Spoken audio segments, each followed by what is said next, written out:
আজহার আর মাত্র কয়েকদিন বাকি। এখন তড়িঘড়ি চলছে কোরবানির প্রস্তুতি। তার মধ্যে বেড়েছে কামারদের ব্যস্ততা।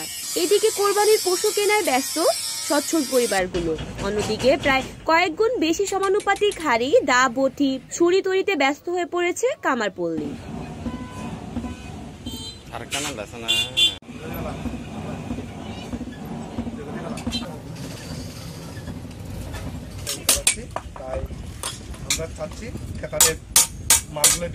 ঈদ আসার 10-15 দিন আগ থেকেই এই ব্যস্ততা বাড়ে, চলে ঈদের আগের শেষ রাত পর্যন্ত।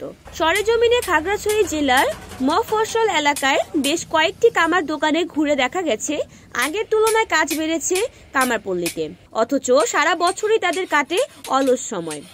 দোকান ভাড়া, দোকান পণ্য সামগ্রীর জন্য খরচ করা হয় পুঁজি বা সবকিছুই কোরবানির ঈদের জন্য একান্ত চিত্রে অপেক্ষায় প্রহর গুনে কামার দোকানের মালিক ও কর্মচারীরা। পুরো বছর অত্যন্ত নিম্ন আয়ে তাদের কাটাতে হয় দিন। কেউ কেউ পাইকারি পণ্য দিয়ে কিছুটা অলস সময়ে নিজেদের ব্যস্ত রাখারও চেষ্টা করেন। কোরবানির ঈদ ছাড়া বাকি ধান কাটার মৌসুমে কাঁচি তৈরি কিংবা কাঁচিকে ধারালো করার কাজে কিছু উপার্জন হয় তাদের। জানা যায় সবকিছু মিলিয়ে ঈদের মৌসুমে তাদের ইনকাম 20 থেকে 25 হাজারের মতন, তবে দিন প্রতি তার 2-4 হাজার টাকার মতো উপার্জন হয়। কারো কারো এর চেয়ে কম বা বেশি হতে পারে।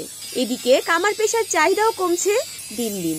নতুন করে এই পেশায় আসছেন না নতুন কামাররা। সারা বছরের বিক্রিহীন সময় কাটানো, মৌসুম ভিত্তিক ব্যবসায় সীমিত পরিসরে লাভ ইত্যাদি কারণে এই পেশার গুরুত্ব কমছে।